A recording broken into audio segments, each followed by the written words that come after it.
Hi everyone, my name's Anne-Marie. Welcome to this card making project. In this episode we're going to use the border trim dies from Griffin and make a gorgeous card that's a quick card and a technique used with the border dies I think you'll like. There's a little bit of die cutting involved with this card, and I think once you've seen the actual process of what to do with it, you'll think, oh, I can do that. That is really simple. So everything I do use I shall put in a detailed list on my blog. Please check my blog out because there's always other projects and I include any news on there. And there was something about a visit I had a couple of weeks ago to see somebody that, I admire, and you probably know maybe as well. So check out photos and other things on there. And you can always follow me on Facebook, Twitter, Instagram. Have I missed any? All the details are on the end screen. Simply look at the name and then put that in the search in Instagram or whatever and find me. I love hearing from you. If you comment on my blog or on Facebook, I can get back to you. I can't always get back to you on YouTube, but I do read them all and then authorise them after ciphering out the bad language and the spam. So thanks guys, but I do enjoy reading them all. Okay, so let's craft. The card we're going to use for our base card is a 7x5" card, my favourite size. And I know my friends across the pond call it a 5x7, but I call it a 7x5. So we're going to use it portrait style, and I'm just using my trusty Griffin bone folder to make sure I've still got a nice sharp score along the edge, because it looks professional and it helps it stand up better. So we're going to do the inside first, and I've opened the card up, and yet we're going to just work away from the card just for 2 seconds. I've taken a piece of ivory cardstock that measures the same as the inside, and I've actually just inked it slightly around the edges. Now I've used the border trim dies in Anna's metallic layers, and it's all the blues for this one. Now what I've done is I've die cut it and I've embossed it, even though it's for the inside. And then what we're going to do is actually stamp it. Now this stamp was, it's a text stamp from quite a while ago of Anna's, and it just says from our family. You could use any stamp you have. I wanted one that would fit. I've shown you this one because of just the die cut, to see it in its entirety before I cut it up, okay? So that's how it comes out after you've die cut it. We're not using this one. We're using this colour blue. I'm sorry I'm confusing you. So I've die cut it, and then I've stamped it, and then I've turned it round and I've stamped it again. So it is important that you do it, stamp it and turn it round and stamp it, because what we're going to do is we're going to use our scissors, and we're simply, I'm just hoping that's in camera, we're going to cut all the way through the centre. And I'm trying to keep it nice and straight. There we go. So then we've got 2 sections. This insert, I think, we've used the style before, but I think it's just, really quick and easy and quite impressive. So then we add our border trim to our insert, like so. Turn it round and add the other one. Now I know we've run off the edge at one side, but we can trim that.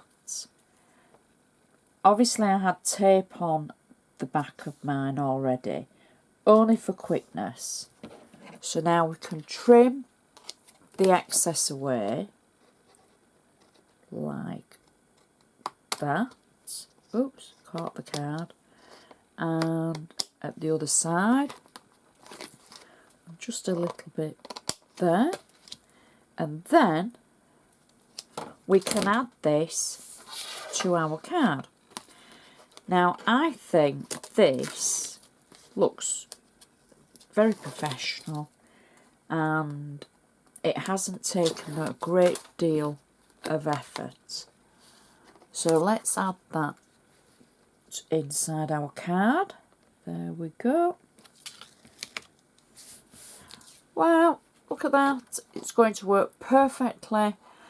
And now, for those of you that do like to write a long message, I know I've just recorded one that I'm saying don't write a long message. For those of you that do like a long message, you've got all this free space in the middle. So, and we've got our sentiment down both edges. And you see now how you wanted it. Sort of the other way around when you were stamping it. Now we can do the outside. Now, I promise you the inside will match the outside so perfectly. For the first layer on the outside, we just simply want a layer. And this is one of Anna's metallic 7x5 layers.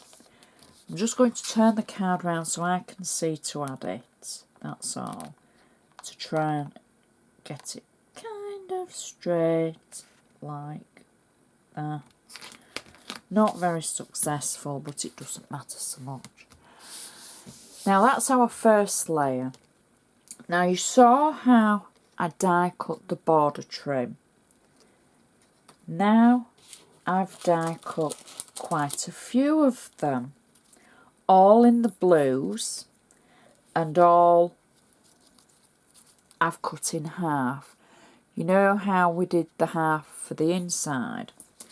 And what I'm going to do is I'm going to add these to the front of our card. And the first one I'm going to add is the dark blue. I'm taking it up to the edge of the card. And then I'm going to do exactly the same at the other side. So I've used the shades of blue. And there was 3 shades in the metallic layers. There's a darker blue, the one that we're using now. There's a medium blue, the one that we're going to use next. And then there's a paler blue. I'm sure they all have amazing names. I just don't know them. So for the second one, we literally lay it over the first one, and where the fleurs, I'm going to call them fleur-de-lis, the fleurs are married up against the edge of the solid section of the layer before. And I'm going to do this at the other side as well. Take the tape away. Now you'll see how I've left the tape on these, and normally I prepare everything, but I thought for this one we'll leave the tape on so that you can see how it all simply comes together. So for the final layer, we put the fleurs up to the edge of the layer before and lay it on. There we go. And now you can see you've kind of got that ombre effect going on with the blues because we've kept to the same tones. And there we go. So that was nice and simple so far. You know, we've not done anything really complicated. Next, what I've done is I've cut one of the border trims. It's the different design. It's the lattice with the ribbon at either side. And I've put double-sided tape on the back. And what I'm going to do is take the tape away, and then I've cut a section of glitter card, and I'm just going to add the glitter card through the centre of our border trim ribbon, like so. And you'll see I've got 3D foam on the back of the glitter card. And then I can add the ribbon border through the centre of our layers like that. There we go. See how it's all coming together? You see, plan in motion.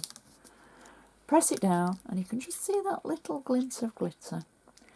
Next, I've got a sentiment, and this is from the mini flower and sentiment stickers, and I'm just going to add that through the centre.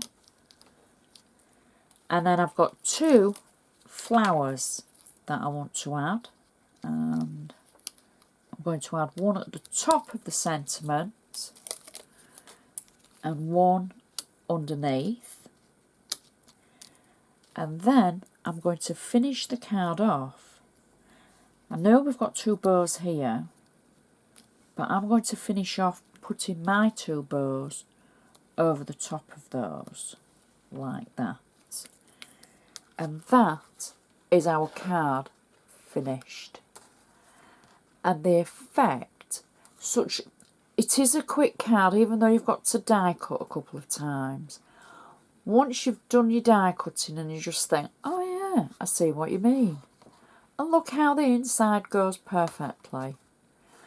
And the colour, because I haven't picked florals, I've just picked solid colour, and we've gone for the range of colour. It just works so well.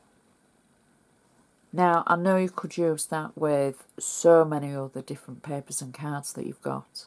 It would work with so much. It stands up nicely.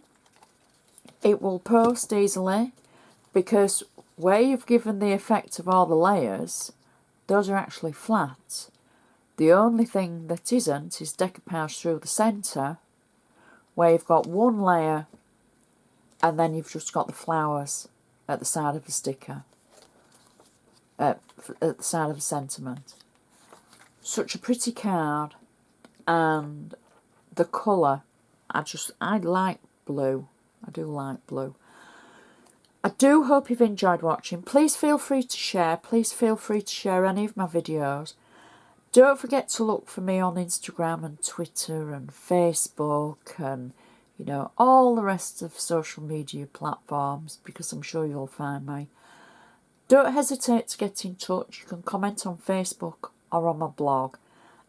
If you comment on YouTube, I can't always get back to you because I have that ongoing glitch on my account.